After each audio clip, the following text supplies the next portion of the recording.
રહ્યા છે કોંગ્રેસના ધારાસભ્ય પરસોત્તમ સાબરિયાએ રાજીનામું આપ્યું છે। કોંગ્રેસ માટે આજનો આ બીજો ફટકો કહી શકાય।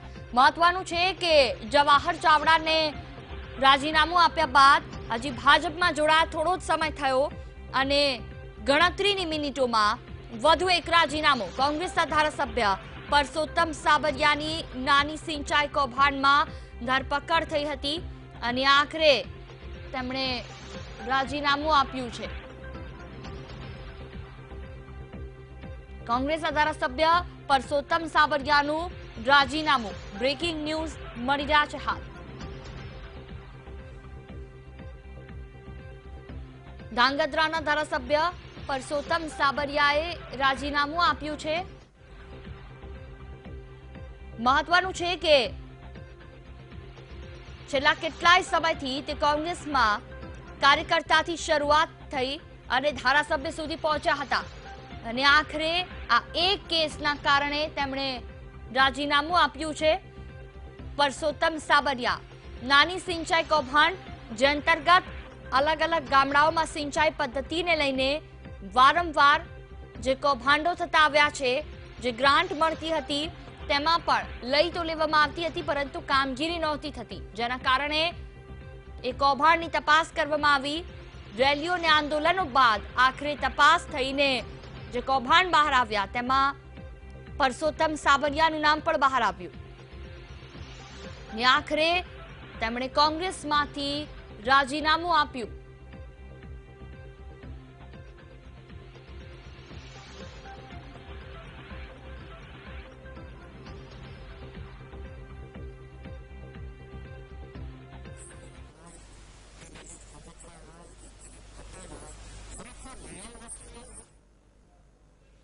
તો ધાંગધ્રાના ધારાસભ્ય પરસોત્તમ સાબરિયા થોડી જ વારમાં પોતાની પ્રતિક્રિયા આપશે। મહત્વનું છે કે નાની સિંચાઈ કૌભાંડમાં તેમની ધરપકડ થઈ હતી અને જેના કારણે તેમણે રાજીનામું આપ્યું છે। કોંગ્રેસ માટે વધુ એક ફટકો।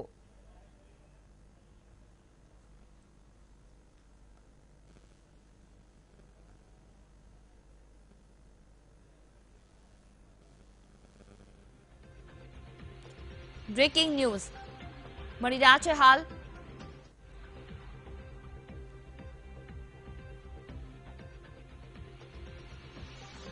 ન્યાજ વિશે વધુ વાતચીત કરવા માટે મારી સાથે વીટીવી એડિટર ઈશુદાન ગઢવી જોડાયા છે, તેમની સાથે વાત કરીશું। સર, ફરી એકવાર કોંગ્રેસ એક મોટો ફટકો, નાની સિંચાઈ કૌભાંડને લઈને ધરપકડ થઈ હતી તેવા ધાંગધ્રાના ધારાસભ્યએ આખરે રાજીનામું આપ્યું, શું વિગતો?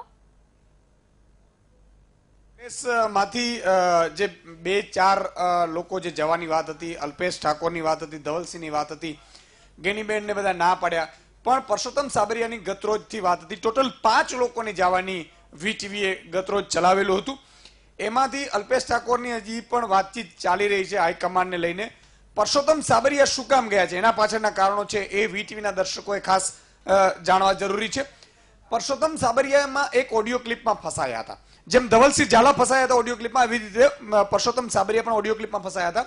પરસોત્તમ સાબરિયા સામાન્ય ભોળા વ્યક્તિ છે એવી છાપ ત્યાં છે। પરસોત્તમ સાબરિયાને એક જે નાની સિંચાઈ કૌભાંડ હતું જેમાં અધિકારીઓએ પણ બહુ મોટો ભ્રષ્ટાચાર કર્યો હતો મોરબીમાં, અને જે ખેડૂતોને પાણી કેમ સંગ્રહ નથી થતો, કારણ કે ખેડૂતોના જે કામગીરી થાય છે એ અધિકારીઓ થવા જ નથી દેતા, મોટાભાગે એના મોટાભાગના રૂપિયા ખવાઈ જતા હોય છે। અને એ મામલામાં પરસોત્તમ સાબરિયાએ વિધાનસભામાં પ્રશ્નો ન પૂછવા માટે રૂપિયા 40 લાખના સોદા પડે છે એવી ઓડિયો ક્લિપ વાયરલ થઈ। એમાંથી 10 લાખ રૂપિયા છે એ લીધા હોવાની વાતચીત આખી હતી, એ અનુસંધાને એસપીએ કાર્યવાહી કરી હતી। મહામંથનમાં આપણે આ મુદ્દો લીધેલો ત્યારે જયંતિ કવાડિયા બેઠેલા હતા સામે, આપણી સામે, અને આની સાથે બીજા ભાજપના નેતાઓના પણ નામ હતા, પણ એની ધરપકડ કોઈ સંજોગે નથી થઈ। પરસોત્તમ સાબરિયાની સીધું જ ધરપકડ થઈ, ધારાસભ્ય કોંગ્રેસના હતા, જેલમાં નાખી દેવામાં આવ્યા। અંદાજે મને લાગે લગભગ 6 મહિના સુધી જેલમાં છે ને અત્યારે જામીન ઉપર છે। પરસોત્તમ સાબરિયાને આ સમગ્ર મામલામાંથી નીકળવું છે, અને એક વાત એવી છે કે ભાજપમાં જોડાશે તો એ નીકળી જશે, અને એ શરતો ચોક્કસ હશે। આગામી તમે 1-2 મહિનામાં જોશો એને એ જામીન પણ મળી જશે વ્યવસ્થિત, એને એ નીકળી પણ જશે। કોર્ટની કાર્યવાહી ઉપર આપણે સવાલ નથી કરતા, પરંતુ એક પ્રકારની લોકોની એવી માંગ છે અથવા લોકોને શંકા છે કે ક્યાંક કોંગ્રેસ વાળા હોય તો એને ભોગવવું પડે છે, ભાજપમાં નથી ભોગવવું પડે કારણ કે સરકાર છે અને સ્વાભાવિક છે. એટલે પરસોત્તમ સાબરિયા એ કોળી સમાજના આગેવાન છે. સોમાભાઈ પટેલે ના પાડતા પરસોત્તમ સાબરિયાની વિકેટ પાડી દેવામાં આવી છે. આ એક વસ્તુ સમજવા જેવી છે. કોળી અને ઠાકોર સમાજ, આ બે સમાજ મેં પહેલા પણ કહ્યું છે કે આ બે સમાજને એમના નેતાઓ પોતે ખેંચી શકે છે. જ્ઞાતિવાદ આપણા ગુજરાતમાં નહીં આખા દેશમાં બહુ વધારે છે અને એ જ્ઞાતિવાદનો લાભ છે નેતાઓ ઉઠાવે છે. મોટાભાગે કોળી સમાજના આગેવાનોના બંગલાઓ હશે, એના નેતાઓના બંગલાઓ હશે, પરંતુ કોઈ કોળી સમાજના છેડાવાળાનો માણસ જે ઝૂંપડામાં રહેતો હશે એ ઝૂંપડામાં જ રહેતો હશે, કારણ કે આ લોકોને એમાં રસ નથી. ઠાકોર સમાજમાં અલ્પેશ ઠાકોરને ખબર પડી કે આમાં આ સમાજને આપણે ઉપયોગ લઈ શકાય એમ છે, લાભ લઈ શકાય એમ છે, એટલે એને પેલા ઓબીસીથી શરૂઆત કરી અને ઠાકોર સમાજ આવીને ઉભા રહી ગયા, એને સેના બનાવી દીધી. કહેવાનો ભાવાર્થ એ છે કે આ સમાજને એ નેતાઓ છે એ ક્યાંક ને ક્યાંક ગેરમાર્ગે મરજી પડે એવી રીતે પોતે લઈ શકે છે. એટલા માટે પરસોત્તમ સાબરિયાને આજે રાજીનામું પડ્યું છે. હજુ પણ 2 રાજીનામા પડે તેવી શક્યતા છે. 4 લોકોને સંપર્ક કરાયા હતા. ચિરાગ કાલરિયાને સંપર્ક કરાયો હતો એની વાતથી વીટીવી સાથે. ચિરાગ કાલરિયાએ કીધું કે હા મારી જોડે સંપર્ક થયો હતો પણ હું જવાનો નથી. પછી વલ્લભભાઈ ધારસિયાની પણ એક વાત આવી રહી હતી, એમણે પણ કદાચ ના પાડી છે. તો મેં અગાઉ પણ કહ્યું કે બેઠકો દીઠ ક્યાં ક્યાં છે અને કઈ રીતે પડી શકે. જુનાગઢ બેઠક છે તો એને જવાહર ચાવડાને પાડી. જે સુરેન્દ્રનગર બેઠક છે સોમાભાઈ ન ગયા એટલે પરસોત્તમ સાબરિયાની વિકેટ પડી છે અને કોંગ્રેસને પણ ખબર છે, ગત રોજથી કોંગ્રેસને ખબર છે કે આ વ્યક્તિઓ હવે જવાના મૂડમાં છે. તો આ સમગ્ર મામલામાં એક જ વસ્તુ છે કે પોતાના લાભ, અને ખાસ કરીને આ મામલામાં પરસોત્તમભાઈના મામલામાં એવું છે કે પરસોત્તમભાઈ પોતે જેલથી કંટાળી ગયા હતા. એક ઓડિયો ક્લિપ એનામાંથી એના વ્યક્તિઓ જે હતા, જે કારણ કે આ લોકોએ રાજકારણમાં બહુ એટલું ખેડાણ નહોતું કર્યું એના કારણે એ ઓડિયો ક્લિપ સેવ કરી લીધી હતી. અને હવે જોજો તમે પોલીસની કામગીરી પણ, પરસોત્તમભાઈ ભાજપમાં આવશે એટલે પોલીસની કામગીરી પણ એ રીતે બદલાઈ જશે. અને એવા આક્ષેપ પણ છે કોંગ્રેસના, નથી એવા નથી, પણ જયંતિ કવાડિયાને મોટો ફટકો પડ્યો છે. જયંતિભાઈ કવાડિયા ઈચ્છતા હતા કે પરસોત્તમભાઈ જો અહીંથી નીકળી જાય તો એની પાછી કારકિર્દી આગળ વધે. પૂર્વ મંત્રી પણ છે જયંતિભાઈ, અને આજે જયંતિ કવાડિયાને સૌથી મોટો ફટકો પડ્યો છે. ભલે આજે કહેશે નારાયણભાઈ પટેલની જેમ કે હું ખુશ છું, પણ જયંતિ કવાડિયા પરસોત્તમ સાબરિયાની એન્ટ્રીથી આજે ખૂબ જ ગભરાયા હશે.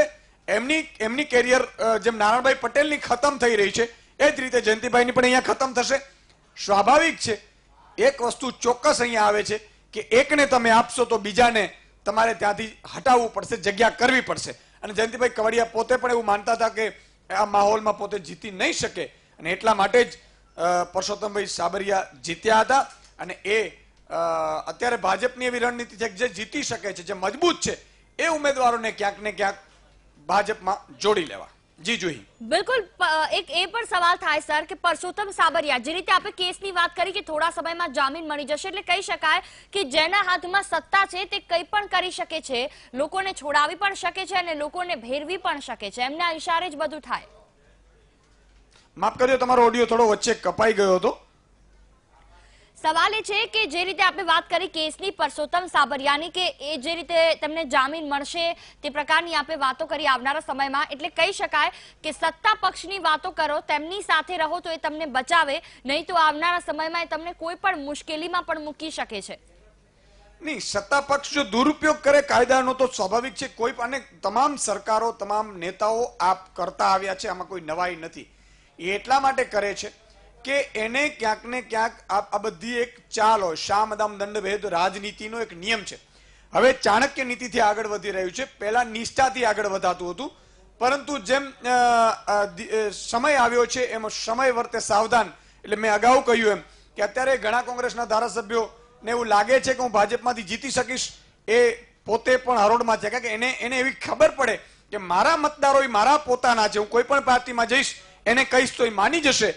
એ જેને વિશ્વાસ છે એ લોકો પોતે દાવ ખેલી શકે છે અને પોતાનો ફાયદો ઉઠાવી શકે છે.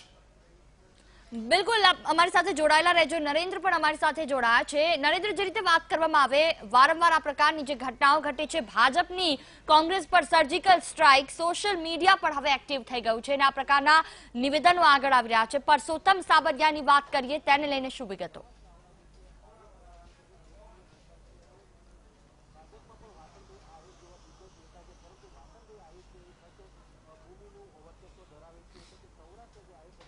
જી, પરસોત્તમ સાબરિયાએ પોતાના પદ પરથી રાજીનામું આપી દીધું છે છેલ્લા ઘણા સમયથી, કારણ કે મોરબીનો જે સમગ્ર સિંચાઈ કૌભાંડ હતું એની અંદર એમનું નામ સંકળાયેલું હતું. કરોડો રૂપિયાનું આ કૌભાંડ, અને એની અંદર એ કૌભાંડ બહાર ના લાવવા માટે એમને રૂપિયા લીધા હતા અને એ ત્યારબાદ આ સમગ્ર મામલો સામે આવ્યો હતો. તેમની ધરપકડ પણ થઈ હતી, જેલની અંદર પણ હતા, અને એ તમામ બાબતોની વચમાં આજે એમને થોડી વાર પહેલા જ રાજીનામું આપી દીધું છે. અત્યારે હાલ અમે રાજભવનની બહાર છીએ અને કહેવામાં આવી રહ્યું છે કે તેઓ અત્યારે હાલ રાજભવનની અંદર ઉપસ્થિત છે. ત્યાં એમના દ્વારા પોતાનું રાજીનામું પણ પોતાના પદ પરથી આપી દીધું છે. ત્યારે વધુ એક કોંગ્રેસી ધારાસભ્યએ પોતાના પદ પરથી રાજીનામું આપી દીધું હોવાની બાબતો સામે આવી રહી છે. ઉલ્લેખનીય છે કે છેલ્લા 6 મહિનાની જો બાબત પર ચર્ચા કરવામાં આવે તો કોંગ્રેસે 5 પોતાના ધારાસભ્યો છે એ ગુમાવ્યા છે. સૌપ્રથમ કુંવરજી બાવળિયા, ત્યારબાદ આશાબેન પટેલ, જવાહર ચાવડા, આ સિવાય પરસોત્તમ સાબરિયા, અને આ સિવાય જે ભગવાનભાઈ બારડ છે એમના પર કેસ ચાલી રહ્યો છે એના કારણે, એટલે કે કુલ 5 ધારાસભ્યો છેલ્લા 6 મહિનાના ખૂબ જ ઓછા સમયગાળાની અંદર કોંગ્રેસે ગુમાવવાનો વારો આવ્યો છે. એટલે કે કોંગ્રેસની જે નેતાગીરી છે એના પર જરૂરથી પ્રશ્ન થઈ રહ્યા છે, પરંતુ એનાથી પણ જે સૌથી વધારે મોટો પ્રશ્ન થઈ રહ્યો છે એ ભારતીય જનતા પાર્ટી પર થઈ રહ્યો છે. કારણ કે જે કોંગ્રેસના નેતાઓ છે જેઓ કોંગ્રેસ સાથે દ્રોહ કરીને રાજીનામું આપી રહ્યા છે, એ તમામ લોકો ભારતીય જનતા પાર્ટી સાથે જોડાઈ રહ્યા છે અને શક્યતાઓ આ કેસની અંદર પણ એ જોવા મળી રહી છે કે આગામી સમયની અંદર પરસોત્તમ સાબરિયા છે એ ભારતીય જનતા પાર્ટીની અંદર જોડાઈ શકે છે. થોડી વાર પહેલા જ જવાહર ચાવડા ભારતીય જનતા પાર્ટી સાથે જોડાઈ ચુક્યા છે અને હવે અત્યારે હાલ પરસોત્તમ સાબરિયા દ્વારા જ્યારે રાજીનામું આપી દેવામાં આવ્યું છે ત્યારે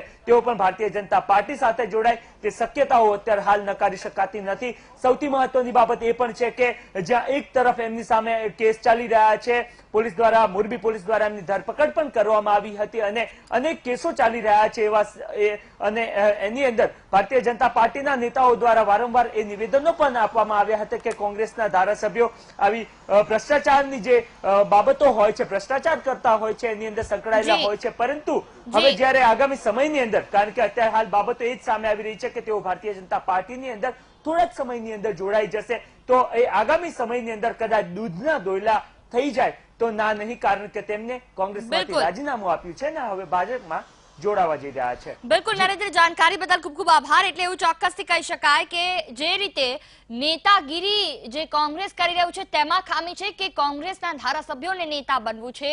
આ માનસિકતા અને કોંગ્રેસની જે મનોસ્થિતિ છે તે તમામ પર વિચાર કરવો જરૂરી બન્યો, કારણ કે જે રીતે સતત ધારાસભ્યોના રાજીનામા પડી રહ્યા છે. 182 કુલ ધારાસભ્યો ગુજરાતના, અને તેમાં પણ કોંગ્રેસ પાસે 77 હતા, અને જેમાંથી અત્યાર સુધીમાં લગભગ 4 થી વધુ રાજીનામા પડી ચૂક્યા છે.